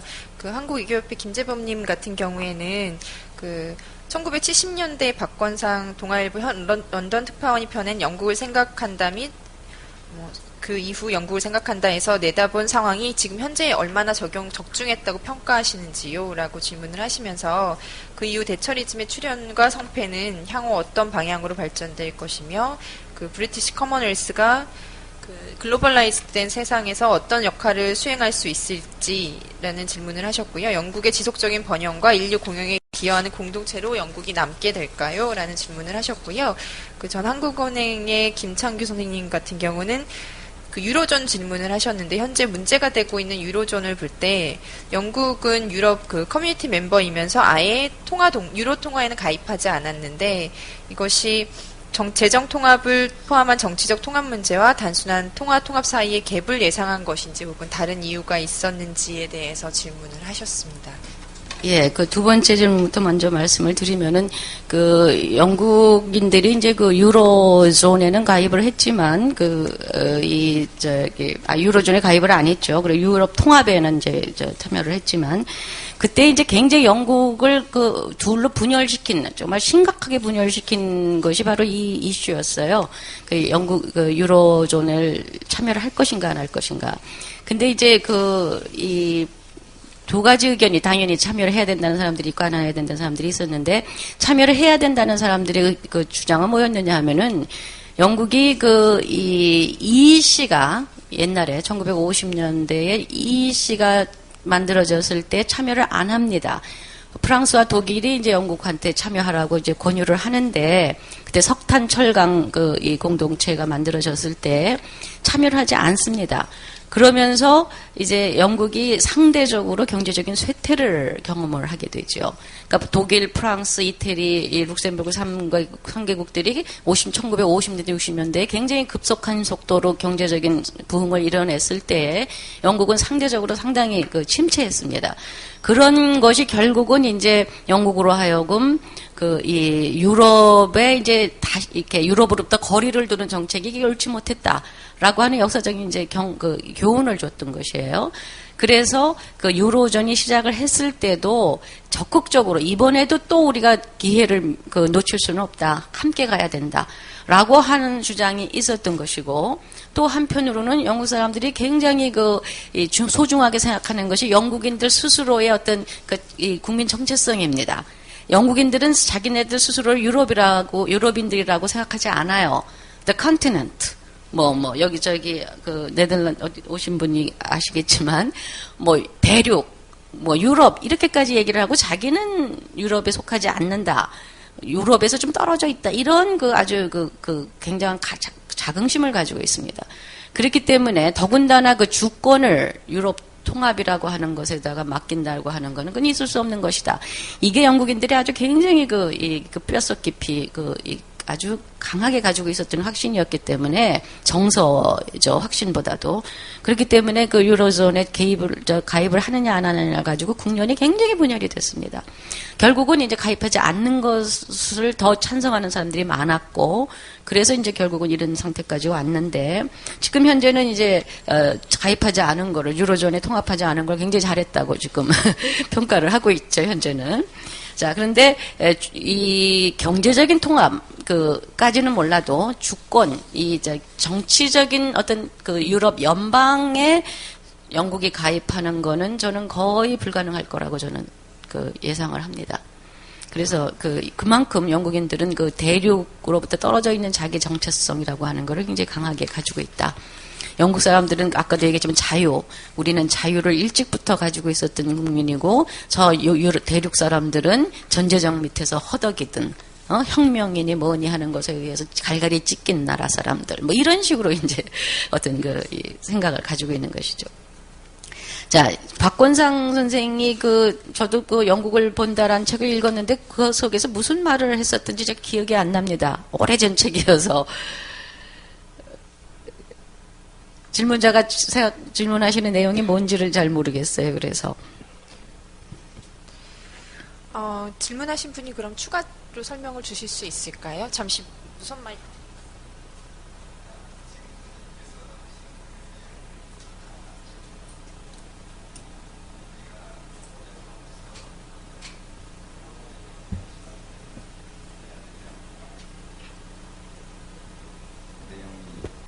많고 미래지향적이고 긍정적인 방향에서 봤죠. 그래서 시각이 지금 현실에 맞는 건지, 앞으로도 대처리즘하고 관련해서 그런 성공적인 결과를 가져올 건지, 영국 자체의 번영을 위해서 브리티시 카머널스를 만들었던 것과 같이 그게 이제 세계화 돼가는, 더욱 더 세계화돼가는 이 세상에서 영국뿐만 아니라 이 전 세계적인 그 기여를 할 수 있을지 그런 게 질문 내용입니다. 예, 지금 저 커먼웰스, 브리티시 커먼웰스에 가입하고 있는 나라가 55개국입니다. 그런데 솔직히 그 55개국들을 연결해주고 있는 연대감이라고 하는 게 점점 사실은 약해지고 있어요. 그들을 묶어주는 이제 그 경제적인 어떤 유대감은 이제 거의 사라져 있고요.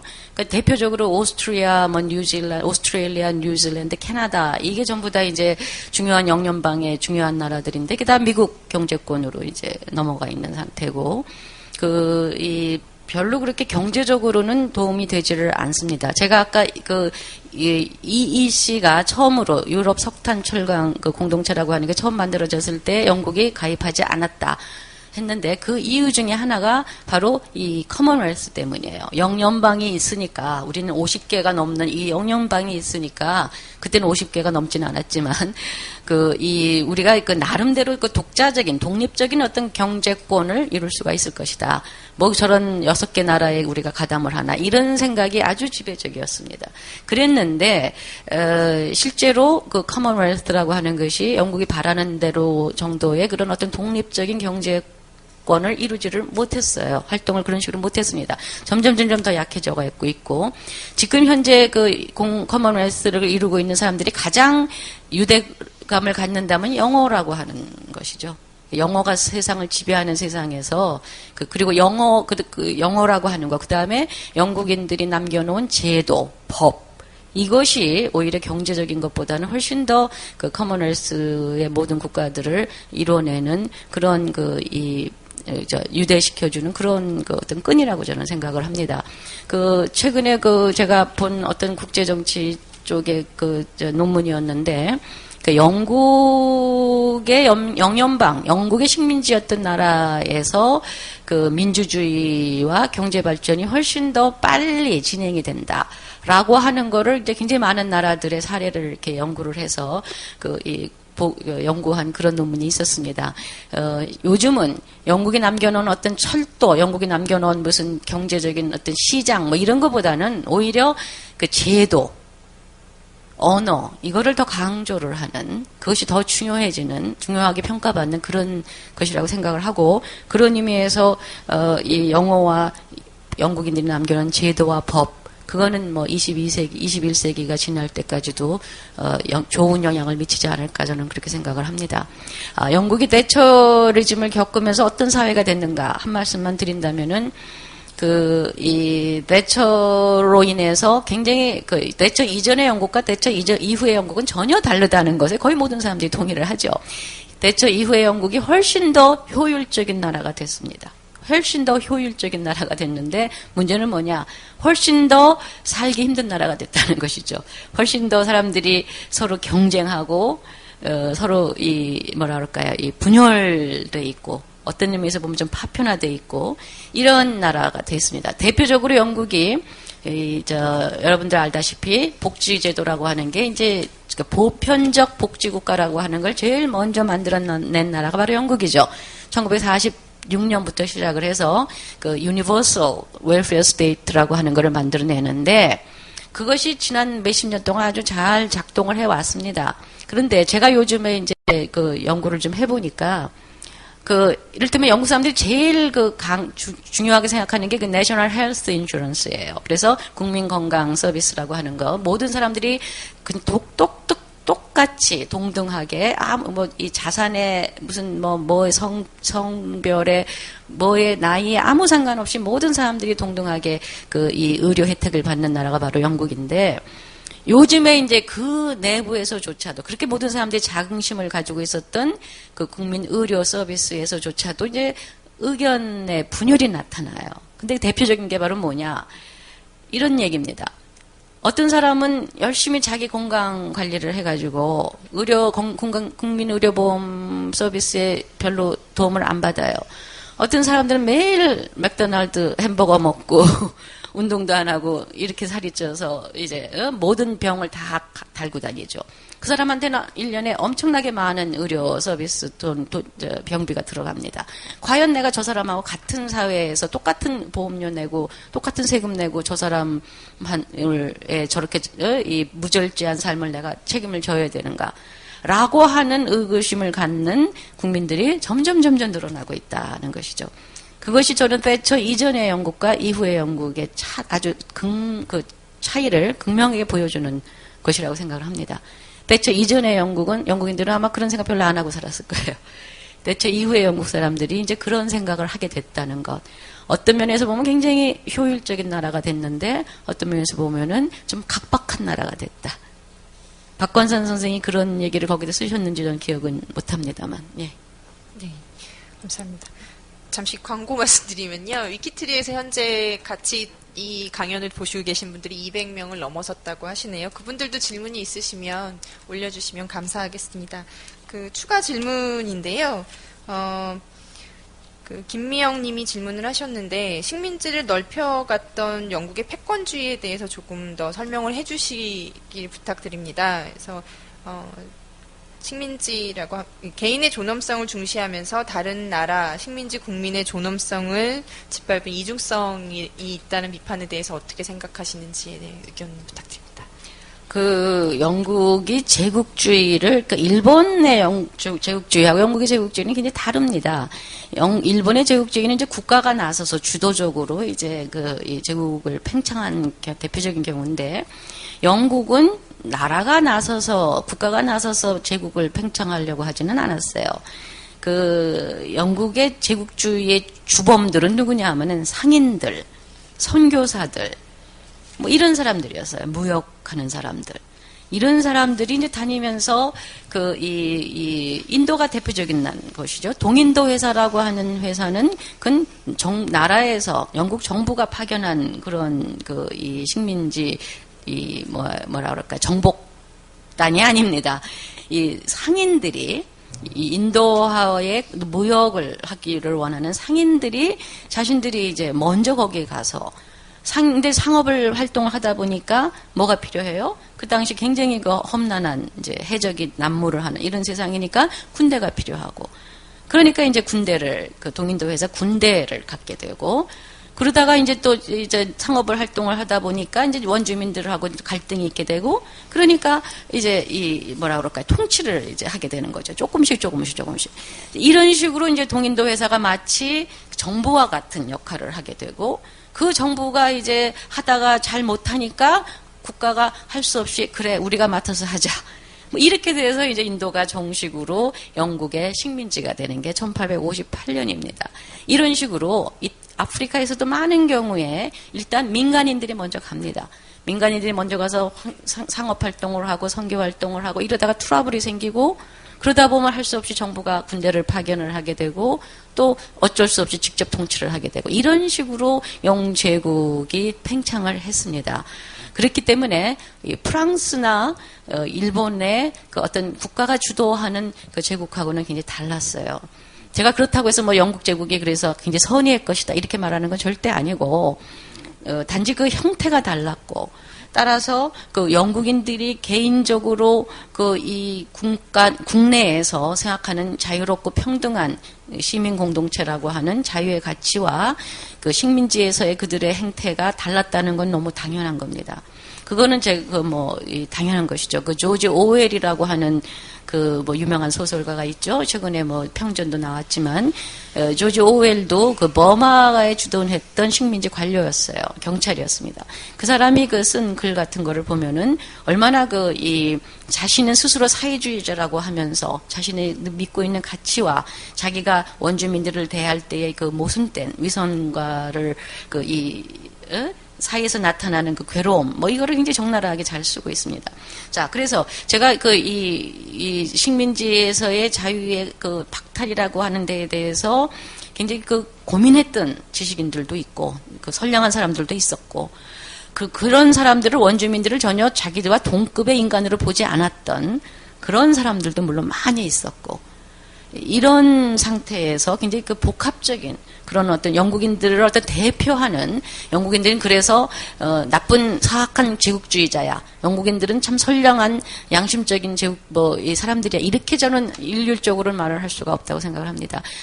수많은 사람들이 수백만 명의 영국인들이 해외에서 제국에 관계되는 그 일을 했고 봉사를 했고 그 중에서 조지 오웰과 같이 위선을 깨닫고 괴로워했던 사람들도 있고 아니면은 정말 아까 우리 조선을 문명 퇴보의 전형적인 예라고 생각했던 그런 식의 이 외교관들이나 이런 식으로 조선인들은 결코 영국인들하고 동급의 사람들이 아니야 라고 생각을 한 사람들도 있었고 굉장히 복합적인 상이었다고 저는 생각을 합니다. 네, 감사합니다. 몇 가지 질문들 더 드리겠습니다. 올간조선 배진영 선생님이 아까 추가로 질문하신 게 하나 있는데요. 한국의 근대화 과정과 관련된 질문입니다. 1960년대 이후 근대화가 진행되면서 박정희 정권의 선산업화 후민주화 노선에 반발하여 선민주화 혹은 산업화 민주화 병행론이 제기됐었습니다. 그런 분들은 그런 모델로 영국을 꼽은 경우가 있었고요. 영국사를 전공해 오셨고 한국에서의 근대라는 문제에 천착해온 입장에서 영국의 근대화 과정은 과연 선민주화 혹은 산업화 민주화 병행 모델이었는지 아니면 선산업화 모델인지 교수님의 견해를 듣고 싶습니다. 라고 말씀하셨고요. 관련돼서 한 분 김종환 대표회장님께서 민족주의를 내세워서 국력의 결집을 빌미로 정권 유지 정책으로 인권 탄압을 적용한 박정희 시대 통치 이념에 대한 교수님의 고견을 듣고 싶습니다라는 질문을 하셨습니다. 답변 부탁드립니다. 영국이 선민주화냐 선산업화냐 이거 참 따지기 쉽지 않을 것 같습니다. 영국이 영국은 뭐 산업화, 민주화 이런 단계를 벗어나서 근대화를 제일 먼저 시작을 했다. 이렇게 저는 한마디로 얘기를 할 수가 있는데, 근대화라고 하는 거 안에 이제 그런 모든 게 다 포함이 되죠.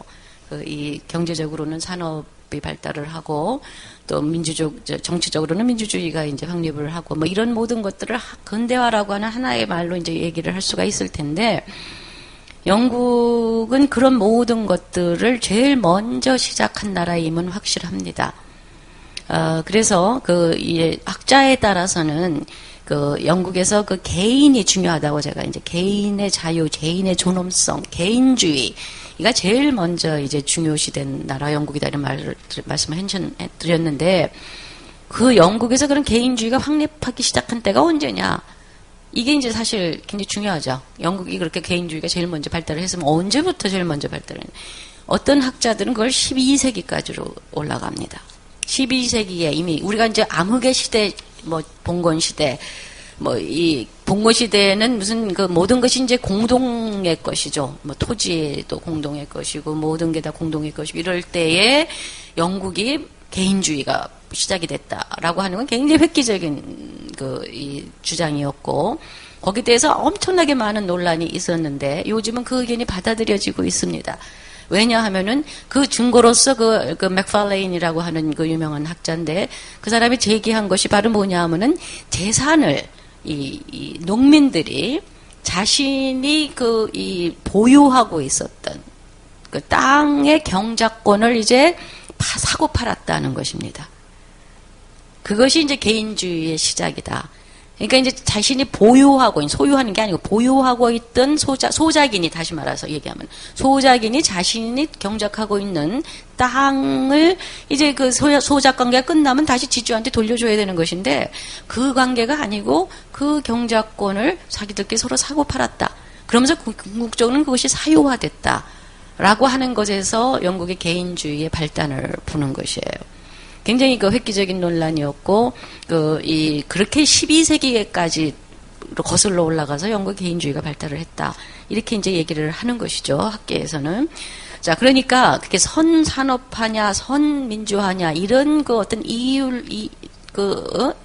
양단의 어떤 자로 잴 수가 없을 정도로 사회 전체가 근대화를 통해서 근대화로 함께 나아갔다. 이렇게 저는 보는 것이 사회 습성, 제도라든가 그 어떤 경제적인 여건이라든가 사람들이 스스로 그 나와 그 이 남과의 가지고 있었던 어떤 그 관계라든가 인간적인 관계라든가 이런 모든 것들이 제일 먼저 근대화하기 시작을 했다.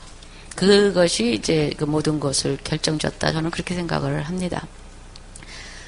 민족주의 1970년대 박정희 정권이 그 민족주의를 내세우면서 강권 탄압 정치를 한 거는 옳습니다.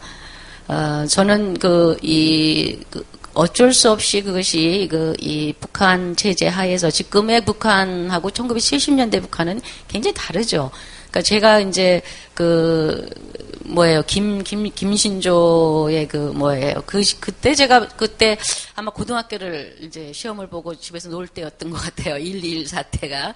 굉장히 정말 북한에서, 이 공작대가 내려와서 대통령을 이제 암살하려고 하는 그런 사건이 벌어지는 이런 사상, 푸블로호라고 하는 미국 그 배가 이제 납포가 되고 이런 세상이 60년대, 70년대였어요. 그러니까, 이 박정희 대통령이 제 생각에는 어떤 정권을 유지하기 위해서 민족주의를 이용한 면도 있지만, 정말로 강력한 북한 정권에 대항해서 남한을 결속시켜야 되는 필요성을 느꼈을 것입니다. 전 두 가지가 다 작용을 했다고 생각을 해요. 근데 그것의 악폐가 굉장히 큰 것이죠. 제가 지금 오늘 계속해서 말씀드렸던 민족주의의 역기능의 많은 것이 1970년대의 그 민족주의 강화에서 나왔다고 저도 인정을 합니다. 그래서 그것이 이제 그렇다고 박정희 정권을 욕하는 거에서 끝나는 것이 아니고 어떻게 이것을 극복해 나갈 것인가. 민족주의 역기능을 가능하면은 줄이고 순기능을 유지하는 이런 식의 작업을 우리 모두가 다 같이 해야 된다고 저는 생각을 합니다. 예, 감사합니다. 자유주의와 공공선에 대한 질문이 있는데요. 황경태 변호사님께서 해주셨는데, 개인의 자유를 출발점으로 하는 자유주의는 공공선을 제한 원리로 가져오긴 하지만 역시 나 자신을 위한 공동체가 될 수밖에 없다고 봅니다. 하지만 이론적으로 공동체의 안정, 번영, 행복을 출발로 삼고 그 속에서 내 책임을 다하고 권리를 행사하는 것은 어떨까요? 개인의 자유를 중심으로 구성된 서양 정치, 법 체계가 지금 그대로 동양에도 적용되어야 하는지 의심스럽습니다. 특히나 직관적, 분석적으로 사고하는 서양 학문의 한계를 생각해 보면 말이죠. 라고 말씀하셨는데요. 의견 부탁드립니다. 저는 자유주의와 공화주의가 함께 가야 된다고 생각을 해요. 그래서 어느 게 더 중요한 가치라고 저는 말씀드리지를 않습니다. 우리 사회의 경우에 제가 강조하는 거는 우리한테 너무 개인의 중요성이 간과되어 왔기 때문에 우리 역사에서 개인의 중요성과 개인의 가치가 너무 간과되어 왔기 때문에 우리가 개인의 자유를 강조하는 이 자유주의가 좀 더 필요하다. 제가 이렇게 지금 말씀을 드리는 거고, 서양의 경우에 너무나 자유주의, 개인의 권리와 자유와 모든 것이 인정되고 보장받았던 사회에서는 오히려 또 공화주의가 또 반대로 중요할 수가 있는 것이고, 제 생각에는 지금 자유주의와 공화주의가 다 필요한데 각 사회마다 다 다르겠죠. 조금씩의 배분율이. 우리 같은 경우에는 저는 개인주의적인 자유주의의 중요성을 좀 더 설파를 해야 되지 않을까. 그런 생각입니다. 결국은 제가 아까도 말씀드렸지만 국가라고 하는 것도 결국은 개인의 행복을 위해서 존재하는 것인데 국가가 없으면 개인의 행복조차도 사라져버리는 것이죠. 두 개가 다 양립을 해야 되는 것인데 각 사회가 당한 그 상황에서 어떤 걸 더 강조하는가의 문제라고 생각합니다. 제가 볼 때에 우리 사회에서는 개인의 중요성을 조금 더 강조해도 무리가 없지 않을까. 그 정도로 저는 생각을 합니다. 예, 감사합니다. 마지막 질문 드리고요. 요거에 대한 답변 주시고 끝내시기 전에 혹시 마지막 정리 말씀 한번 해주시면 감사하겠고요. 마지막 질문 드리겠습니다. 영국 사람들이 한국인식의 가장 중요한 점은 애국심의 부재라고 말씀해 주셨는데요. 여기에서 애국의 개념이 지나치게 서구 중심적인 평가가 아닐까 하는 얘기가 있습니다. 그리고 베스트팔렌 조약에 근거한 국가관과 전혀 다른 천하질서가 자리 잡고 있었던 당시 동아시아 한국을 비교해서 평가할 때 애국을 기준으로 삼기는 좀 어려운 부분이 있지 않을까 하는 질문입니다. 답변을 부탁드리겠습니다.